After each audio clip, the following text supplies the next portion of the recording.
కి స్వాగతం. సెట్టిపల్లి వీర రవీంద్ర ఉద్యోగ విరమణ సందర్భంగా నెల్లూరు నగర మైపాడు గేటు నాయుడు ఫంక్షన్ హాల్లో ఆత్మీయ సన్మాన సభ ఘనంగా నిర్వహించారు. ఈ సన్మాన సభకు రాష్ట్ర పురపాలక శాఖ మంత్రి పొంగూరు నారాయణ ముఖ్య అతిథిగా హాజరయ్యారు. సందర్భంగా మంత్రి నారాయణ మాట్లాడుతూ సెట్టిపల్లి వీర రవీంద్ర ఉపాధ్యాయుడిగా మంచి సేవలు అందించాడన్నారు. ఏ పని చెప్పినా కూడా నిమిషంలో చేసుకొచ్చేవాడన్నారు. కలిగిరిలో సింధూర పేరుతో ప్రైవేట్ స్కూల్ ఏర్పాటు చేసి మంచి పేరు సంపాదించాడన్నారు. శేష జీవితం రవీంద్ర ఏమి చేయాలనుకున్నాడో వాటిలో కూడా సక్సెస్ అవ్వాలని కోరుకుంటున్నానన్నారు. అనంతరము సెట్టిపల్లి రవీంద్ర దంపతులను శాలువ పూలమాలతో ఘనంగా సన్మానించారు. సందర్భంగా ఉద్యోగ విరమణ సన్మాన గ్రహీత సెట్టిపల్లి వీర రవీంద్ర మాట్లాడుతూ తన ఉద్యోగ విరమణ సన్మాన సభకు వచ్చిన ఉపాధ్యాయులకు, స్నేహితులకు, బంధువులకు, శ్రేయోభిలాషులకు పేరు పేరున ధన్యవాదాలు తెలుపుతున్నామన్నారు. ఉపాధ్యాయుడిగా నెల్లూరులో అనేక చోట్ల పనిచేశానని, తనను అభిమానించిన ప్రతి ఒక్కరికి పేరు పేరున ధన్యవాదాలు తెలుపుతున్నామన్నారు. అనంతరం కుటుంబ సభ్యులు మంత్రి నారాయణను, సన్మాన గ్రహీత రవీంద్రను గజమాలతో ఘనంగా సన్మానించారు. ఈ కార్యక్రమంలో ఉపాధ్యాయులు, బంధువులు, స్నేహితులు పాల్గొన్నారు.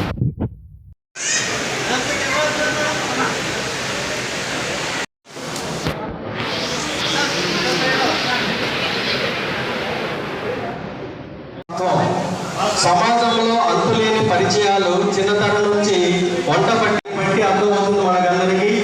మినిస్టర్ గారి అంతే నమ్మకము, గౌరవము నిరంతరము.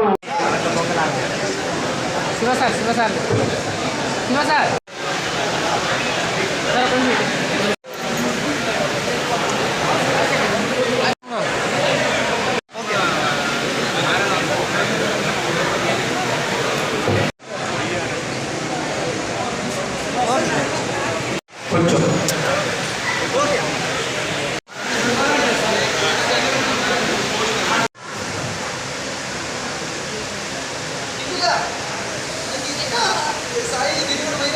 సాన్నిహిత్యం, ఎప్పటికప్పుడు తనను తాను మలుచుకోవడం ఆయన తత్వం. సమాజంలో అంతులేని పరిచయాలు చిన్నతనం నుంచి.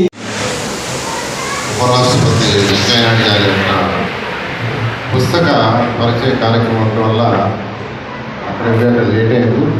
అందువల్ల ఎవరు కూడా అన్నిగా భావించొద్దని అందరినీ రిక్వెస్ట్ చేస్తున్నాను. సెట్టిపల్లి వీర రవీంద్ర బాబు నాకు చాలా ఆప్తుడు. అతని యొక్క వర్క్ అంతా మొన్న 24లో చూశాను. 24కి ఒక 6 నెలల ముందు అతని సిన్సియారిటీ, అతని ఆనెస్టీ, ఒక మాట చెప్తే ఆ మాట కట్టుబడి చేయటం కానీ, అబద్ధాలు చెప్పడు, అందరిలాగా వచ్చి మిగతా వాళ్ళలాగా వచ్చి అది చెప్పడు, అడగడం కూడా అవి అడగడు. అలాంటి వ్యక్తి రవీంద్ర బాబు నిజంగా అభినందించిన వ్యక్తి. దాదాపు 30 సంవత్సరాలు అనేక స్కూల్స్లో పరిచయం. ఫస్ట్ సింధూర స్కూల్ అని కలిగిరిలో పెట్టున్నారు. తర్వాత గవర్నమెంట్ పోస్ట్ వచ్చిన తర్వాత గవర్నమెంట్ పోస్టులోకి వెళ్ళిపోవడం. 1996 కుంపాలపాడులో టీచర్గా జాయిన్ అవ్వడం. ఎంపీపీ పాఠశాలలో 11 సంవత్సరాలు, అక్కడే 11 సంవత్సరాలు ఒకే స్కూల్లో చేయడం. అదైన తర్వాత జువల కొంట పనిలో పనిచేశారు, ఏఎస్పేట మండలం. ఆ తర్వాత లేబూరు, ఇందుకూరు మండలంలోని ఇందుకూరుపేటలోని లేబూరు నుండి పనిచేయడం. తర్వాత చిల్లకూరు మండలంలో వరగల్లో ఎంపీపీఎస్ స్కూల్లో అక్కడ పనిచేశారు. నా పదవీ విరమణ దినోత్సవ సందర్భంగా రాష్ట్ర మంత్రివర్యులు పొంగూరు నారాయణ సార్ గారు మరియు జిల్లా అధికారులు, స్నేహితులు, ఉపాధ్యాయులు, బంధువులు అందరూ కూడా ఈ సన్మాన కార్యక్రమానికి విచ్చేసి ఉన్నారు. తర్వాత నేను నారాయణ సార్ ఇన్స్టిట్యూట్లో 1991 సంవత్సరంలో 500 రూపాయల జీతానికి నేను వార్డెన్గా పనిచేశాను. నా మీద సార్ ఎప్పుడు కూడా అభిమానంగా ఉంటూ ఉండేవాళ్ళు.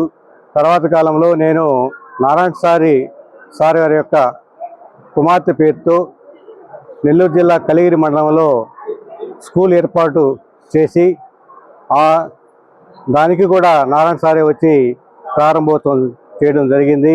నాకు ఆ రోజుల్లోనే రమా మేడం గారు పూర్తిగా సహకారం అందించి నారాయణ సార్ని కలిగిరికి పంపించడం జరిగింది. దాన్ని దాదాపు బాగా అభివృద్ధి చేయడంలో నా వంతు పాత్ర వహించి సార్కి ఎప్పుడు కూడా నా స్కూల్ పట్ల, సార్ పాప పేరుతో స్కూల్ పెట్టాను కాబట్టి బాగా అభివృద్ధి చెందుతూ వస్తూ ఉంది అని చెప్పడం కూడా జరిగింది.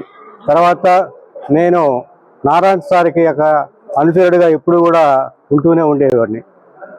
రాజకీయాల గురించి, మార్పుల గురించి ఎప్పుడు కూడా సార్తో మాట్లాడుతూ అప్పుడప్పుడు కూడా ఇలా చేస్తే బాగుంటుంది సార్ అని విషయం చెప్తూ నా అభిప్రాయాలు చెప్తూ ఉండేవాడిని. 2019లో ఎలక్షన్లో సారు మామూలుగా ఓడిపోయినప్పటికీ కూడా ఆయనకి ప్రజల్లో ప్రజాభిధరణ అనేది ఎప్పుడు ఉంటూ ఉండింది. 2024 ఎలక్షన్లో సారు మామూలుగా ఆయన మంచితనం, ఆయన యొక్క కృషి, కార్యకర్తల పట్ల ఆయన చూపించిన ప్రేమ, అభిమానాలు ఆయన్ని దాదాపు 76,000 మెజార్టీ సాధించడం జరిగింది. ఆ మెజార్టీలో కూడా నా వంతు పాత్ర వృధాభక్తిగా నా తోటి టీచర్లందరినీ కూడా సార్కి బాగా హెల్ప్ చేయండి, సార్ మనకి ఒక కొత్త నూతన వరవడి నెల్లూరు సిటీని తయారు చేస్తారు, ఆ సిటీలో ఎలాంటి దౌర్జన్యాలు కానివ్వండి, గుండాయిజం కానివ్వండి, రౌడీజం కానివ్వండి ఎలాంటివి ఉండదని చెప్పి మా టీచర్లందరికీ కూడా నేను చెప్తూ వస్తూ ఉన్నాను. ఆ క్రమంలో మా టీచర్లందరూ కూడా సార్కి ఎక్కువ మెజార్టీతో అందరూ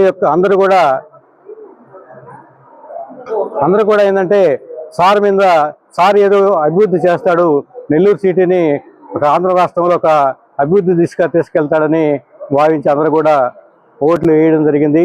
దాదాపు నేను 50 మందిని తిరుపతికి తీసుకెళ్ళి సార్కి ఓట్లు వేయించడం జరిగింది. నాకు కూడా ఎప్పుడు కూడా సార్ని నేను పలకరిస్తూ ఉంటాను. సారు నా మీద ప్రత్యేకమైన అభిమానం కలిగి ఉండేవాడు. సారు వచ్చినందుకు నా ఈ సన్మానానికి నేను ప్రత్యేకమైన అభినందనలు తెలుపుతున్నాను. సార్కి ఎప్పుడు కూడా నేను ఆయన చెప్పిన పని నేను చేస్తూ ఆయన సేవా మార్గంలో నేను కూడా ఒక వంతు వృధాభక్తిగా నేను ఉంటానని చెప్తున్నాను.